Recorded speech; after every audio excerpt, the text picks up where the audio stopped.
Buenas tardes compañeros y maestro, mi nombre es Brenda Selene Mesa Reyes y les voy a hablar de la corioamnionitis. La corioamnionitis es la inflamación de la placenta, amnios y corión, o sea las membranas fetales, como resultado de una infección bacteriana en el líquido amniótico o en las mismas membranas fetales.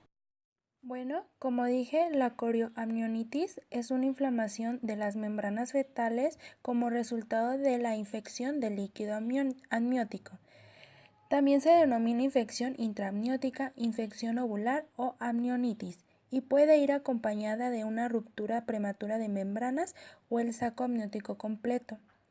Se asocia a una mayor movilidad materna y neonatal. Puede causar parto pretérmino, donde las complicaciones son más frecuentes. Implica entre 2 y el 11% de todos los embarazos y aproximadamente el 5% de los casos el feto está infectado, siendo esto más común en los partos prematuros. Pero bueno, ¿cómo llegan los gérmenes al líquido amniótico? Pues bueno, la mayoría de los gérmenes llegan a la cavidad amniótica por vía ascendente, sin embargo existen otras vías menos frecuentes que permiten la entrada de bacterias al líquido amniótico. Existe una que es la vía ascendente, como mencioné, que es la más frecuente, a través de migración de microorganismos de la vagina o el cérvix. Existe la vía hematógena, que es la diseminación transplacentaria, la vía retrógrada a través de la cavidad peritoneal y por complicaciones de procedimientos invasivos como lo pueden ser amniocentesis, biopsia de vellosidades coriales, cordocentesis y fetoscopía. Para clasificar la corioamnionitis existen dos tipos de clasificaciones. Una es el tipo subclínica o el tipo clínica. La subclínica se define por la infiltración de las membranas fetales por los leucocitos poliformonucleares, en ausencia de datos clínicos. Se puede encontrar hasta en un 20% de partos a términos y en más del 50% de los partos prematuros. Y la clínica, que es aquella que presenta datos clínicos de infección materno-fetal, además de infiltración de las membranas fetales por los leucocitos. Se encuentra del 1 al 2% de los partos a términos y en el 5 a 10% de los partos prematuros. También existe otra clasificación que es con ruptura de membranas o sin ruptura prematura de las membranas. Las manifestaciones clínicas que se presentan para poder detectar la corioamnionitis son mediante los criterios de Gibbs, que son fiebre igual o mayor a 38 grados centígrados, hipersensibilidad uterina, taticardia materna y fetal, líquido amniótico fétido o purulento, descarga vaginal y leucocitosis, lo que significa altos niveles en los leucocitos. Para diagnosticar la corioamnionitis existe la presencia del cuadro clínico, donde la paciente puede presentar la fiebre igual a mayor a 38 grados centígrados y más de 2 o más de 2 de los criterios de Gibbs. Se puede también diagnosticar por medio de un ultrasonido para poder visualizar el estado de las membranas para ver si existe la inflamación, una biometría hemática para medir los niveles de leucocitos, velocidad de sedimentación globular, hemocultivo, cultivo de líquido amniótico de proteína C reactiva. Bueno, el tratamiento para la corioamnionitis se basa en la interrupción del embarazo para que no haya mayor infiltración de las bacterias a algunos otros órganos de la madre o para evitar también la sepsis neonatal. Con antibióticos de alto espectro, como son diferentes tipos de antibióticos que más adelante se los mencionaré, y corticosteroides para facilitar la maduración pulmonar del feto. Bueno, ahora vamos a hablar de los datos significativos. El primero es fiebre igual o mayor a 38 grados centígrados. La reacción febril suele presentarse como resultado de la exposición del cuerpo a los microorganismos infectantes. Estos agentes inductores estimulan la producción de pirógenos endógenos, los cuales llegan a las fibras preópticas del hipotálamo, donde se sintetizan prostaglandinas G, E2 y prostaglandinas 1, que ocasionan cambios en el centro termorregulador. Al producirse el ascenso del centro termorregulador del hipotálamo, se estimulan los mecanismos de conservación y producción del calor corporal, aumentando así la temperatura por encima de los valores de la referencia. Consecuentemente a esto se desarrollan mecanismos cuyo resultante de la función es la pérdida del calor, principalmente a través de la vasodilatación y la sudoración. Otro síntoma es la inflamación de las membranas, y esto se debe a que al momento de que el cuerpo detecta la infección, se activa el sistema inmune llamando a los leucocitos, que como conocemos son las células blancas que transitan en el torrente sanguíneo, las principales que llegan a combatir la infección. Para esto la placenta o las membranas fetales liberan las llamadas prostaglandinas, que son un conjunto de sustancias que afectan y actúan sobre diferentes partes del sistema y el organismo, las cuales tienen diferentes funciones.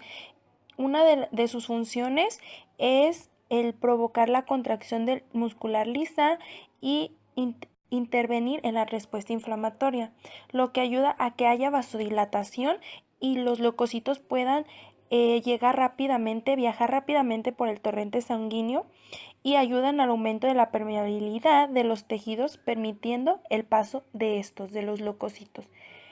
Entonces, así se produce la inflamación de las membranas fetales. Otro de los datos significativos son taquicardia materna y la taquicardia fetal, de un aumento de 100 latidos por minuto en la madre y de 160 latidos por minuto en el feto. Como lo dije anteriormente, las membranas fetales liberan unas sustancias llamadas las prostaglandinas. Ellas juegan un rol muy importante también porque ayudan tanto a la vasodilatación del tejido vascular como a la contractibilidad o la contracción de estos. Entonces, al existir un aumento de prostaglandinas en el torrente sanguíneo, se produce la constricción de ellos. Entonces, hay menos flujo sanguíneo, lo cual ocasiona que el corazón trabaje más rápido para poder hacer que circule la sangre de la madre hacia el feto y del feto hacia la madre, lo cual aumenta pues la taquicardia, aumenta las pulsaciones debido a que el corazón está trabajando más rápidamente. Y bueno, pues los otros dos datos significativos son líquido amniótico fétido o purulento y la descarga vaginal fétida o purulenta, pues esto se debe a la entrada de los microorganismos hacia el líquido amniótico de las membranas fetales y por eso llega a infectarse, lo cual ocasiona que haya olor desagradable y purulencia en el líquido amniótico. Y pues como esto también se encuentran diferentes agentes patógenos en el área vaginal, pues ocasiona la infección vaginal y pues uno de los síntomas de las infecciones vaginales son el olor fétido y purulencia en el área afectada. Los síntomas descritos son inespecíficos, ya que pueden deberse a otros procesos mórbidos. Se dice que para que existen casos en los cuales la madre no presenta ninguno de los síntomas más que la fiebre igual o mayor a los 38 grados centígrados. Cuando esta fiebre se presenta, pues es muy importante que se realicen otros tipos de diagnósticos, otro tipo de pruebas para poder descartar o poder encontrar este tipo de infección en el líquido amniótico.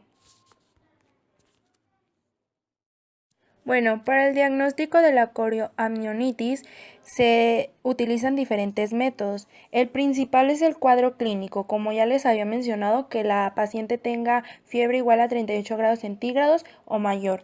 Pero para poder diagnosticar exactamente la corioamnionitis se pueden utilizar diferentes diagnósticos para poder corroborar la presencia de esta infección, como lo pueden ser un ultrasonido, con el cual mediante podemos revisar las membranas fetales para ver si existe la inflamación o para ver si existe sufrimiento fetal. Una biometría hemática, ya que ella nos va a arrojar los niveles de leucocitos, y si existe la leucocitosis quiere decir que hay una respuesta inmune del cuerpo tras un agente infeccioso. La velocidad de sedimentación globular, un hemocultivo, puede ser un hemocultivo vaginal para revisar si hay presencia de patógenos vaginales que podrían ser los principales causantes de la infección del líquido amniótico. Cultivo del líquido amniolítico. Esto se refiere a tomar una muestra del líquido amniótico y poder hacer también un hemocultivo para ver si hay agentes infecciosos en él. Y en el perfil biofísico es vigilar y monitorizar la frecuencia cardíaca, la frecuencia respiratoria, el pulso y la coagulación del feto para saber si hay, o también para saber si hay sepsis ya en el feto como tal, o si puede haber el riesgo o ya se encuentra el feto aspirando líquido amniótico que está infectado. Más que nada el perfil biofísico pues es para medir la vitalidad del feto. El tratamiento para la corioamnionitis, pues el principal es la interrupción del embarazo para prevenir la sepsis neonatal o para prevenir una sepsis en general en la paciente. También se pueden utilizar, como dije, antibióticos de alto espectro, como lo son la ampicilina, clindamicina, penicilina, cristalina, gentamicina, metronidazol, ceftriaxona, eritromicina. Este tipo de antibióticos se deben de administrar cuando se corrobora la infección y se deben de estar administrando en el caso que hubiera una cesárea para estar nivelando o regulando la infección y para prevenir infección por el canal de parto. Y corticoides esteroideos para ayudar al desarrollo favorable pulmonar del feto. Antipiréticos para poder manejar que la fiebre no se eleve en el momento del parto.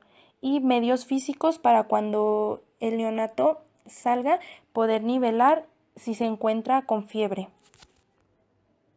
Para ya terminar con el tema de la corioamnionitis, pues es una de las infecciones muy importantes durante el embarazo que debe de estar bien monitorizada, ya que pueden existir demasiadas complicaciones tanto maternas como fetales. Las maternas pues puede incluir una bacteriemia, una atonía uterina con hemorragia, infección de la herida quirúrgica, abscesos pélvicos, pélvico séptico, endometriosis puerperal, sepsis, choque séptico, entre otras más. Las fetales incluyen muerte perinatal, asfixia, un choque séptico, bajo peso, hipotensión arterial, síndrome de dificultad respiratoria, convulsiones neonatales y funitis, entre otras también que son muy graves. Es por eso que se tiene que estar monitorizando continuamente este tipo de patología. Los dominios que resultan afectados tras este tipo de patología son el dominio 11, que es seguridad y protección, clase 1, infección, tras la presencia de la infección en el líquido amniótico.